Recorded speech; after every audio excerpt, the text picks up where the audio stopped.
Boa tarde, pessoal. O vídeo de hoje que eu quero fazer também é sobre Romano 14, o sábado, o imundo e a lei, né? E apresentar dentro de uma visão bíblica, principalmente dentro de uma visão cronológica e daquilo que os discípulos tinham em mão e o que eles haviam aprendido, como que eles lidavam com essas situações e como que Paulo, após ter convertido, mestre da lei, doutrinador da igreja, ele passava os seus ensinos por onde ele viajava, né? As igrejas que eles iam fundando, né? E deixar um recado para vocês que breve estaremos aí no ar com o canal do Pérola White, os piratas mais loucos da apologética, né? Do youtuber do Brasil. Acompanhem lá, se inscrevam lá que essa semana ainda é capaz que esteja tudo pronto.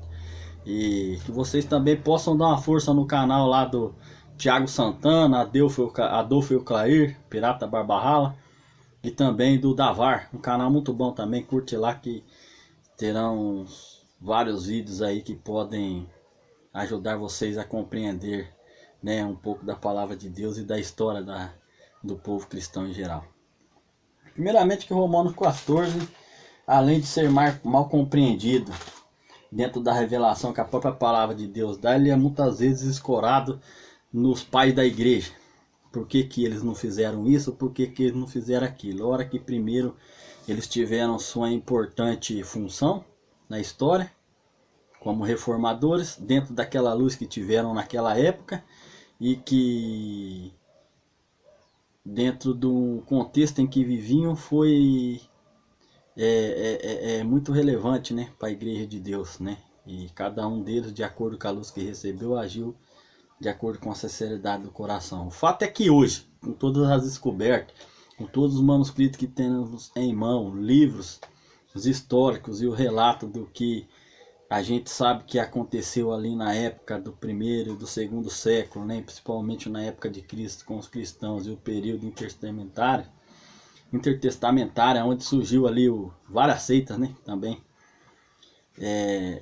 houve misturas de crenças, misturas de tradições, né, cultura, filosofias, e até que ponto isso pode ter influído na palavra, ter influência, né, na palavra de Deus do Novo Testamento ou não?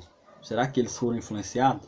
Né? Temos o exemplo, por exemplo, de Daniel, Neemias, que viveram na Babilônia, Esdras, né, Ezequiel, e os caras não se deixaram corromper por aquela cultura, né? E segundo também que a Bíblia dos discípulos, né, a LXX, conhecida como Septuaginta, era a Bíblia que eles utilizavam naqueles manuscritos que eles tinham, para doutrinar a igreja, que era o que eles tinham em conhecimento na mão deles.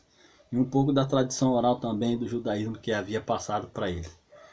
Né? Dentro dessas análises, como a gente pode ir para o texto bíblico sem contaminá-lo com a nossa cultura, a nossa filosofia e a nossa tradição humana? Né? Que implicação tem o mundo cristão e o mundo evangélico com isso?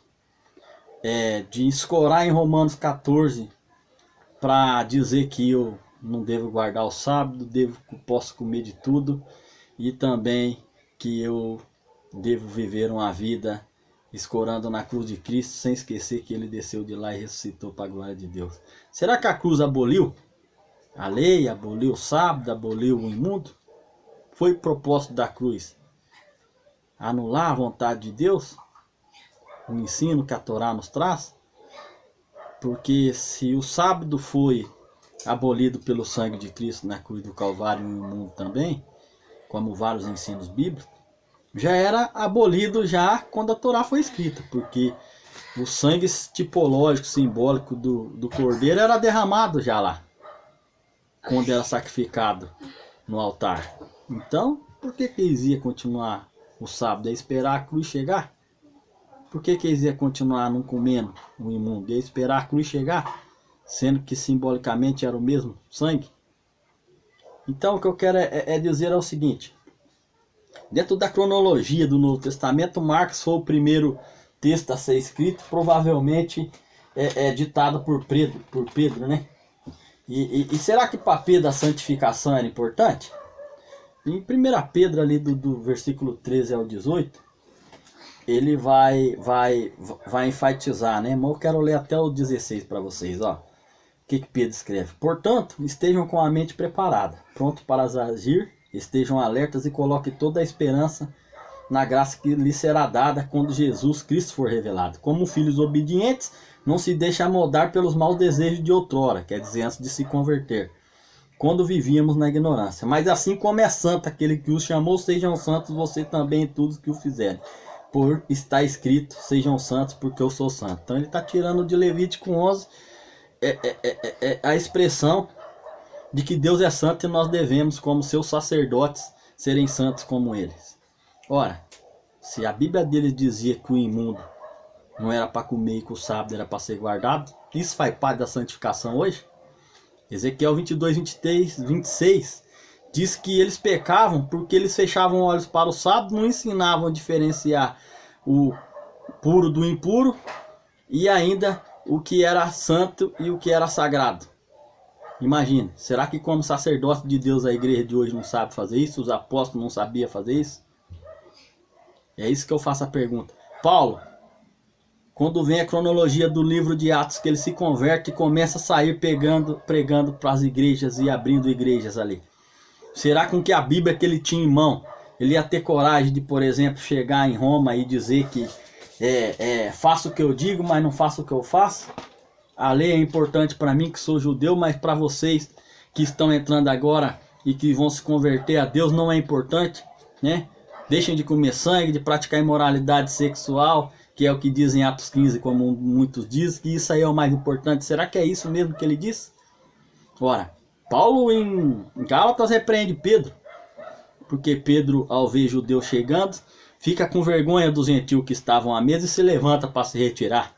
Aí você vê no livro de Atos, Pedro tendo uma visão do lençol. Será que Deus queria mostrar para Pedro que os imais é que estavam ali sendo purificados ou o ser humano? Qual foi a conclusão que Pedro ele teve daquela cena? Ele mesmo vai dizer em Atos 10, 28 e 11, 8, que ele percebeu que era o homem que tinha sido purificado.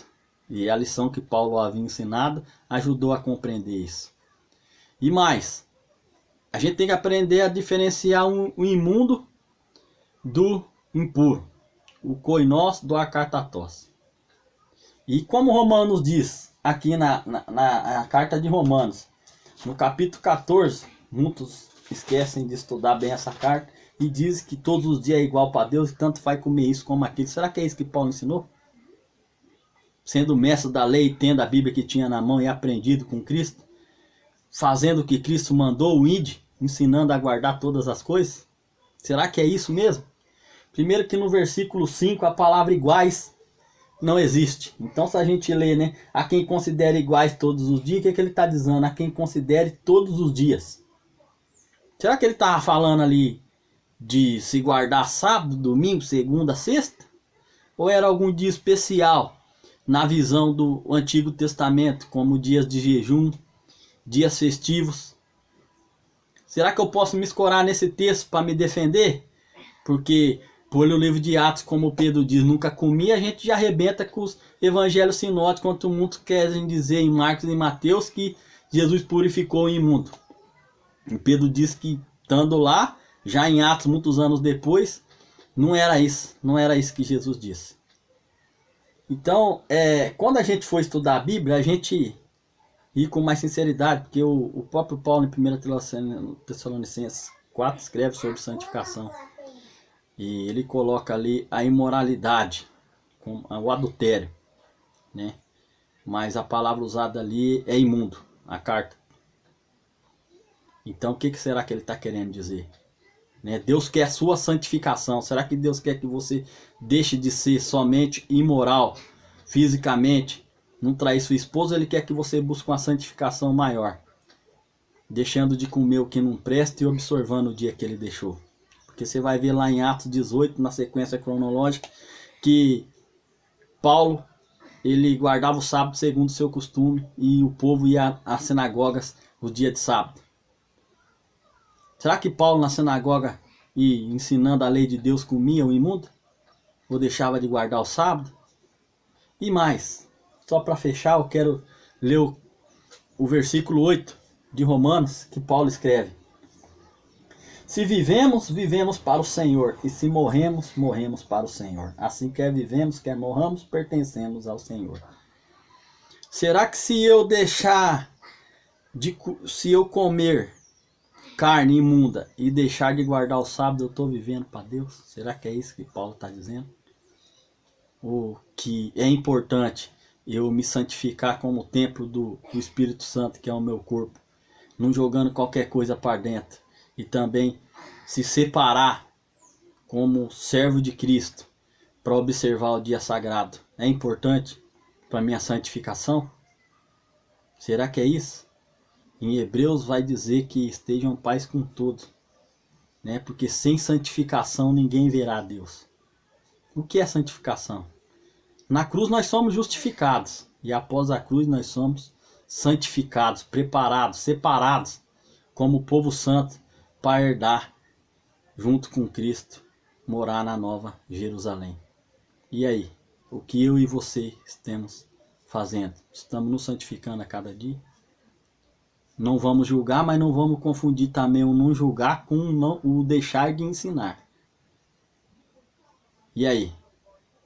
A palavra Torá, que diz ensino, que era a Bíblia do Paulo, proibia ele de ensinar ou proibia ele de julgar?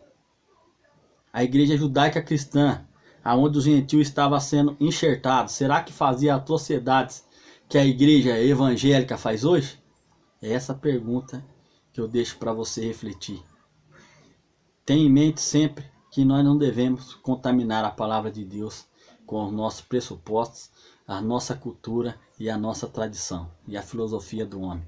Muito obrigado e bom estudo.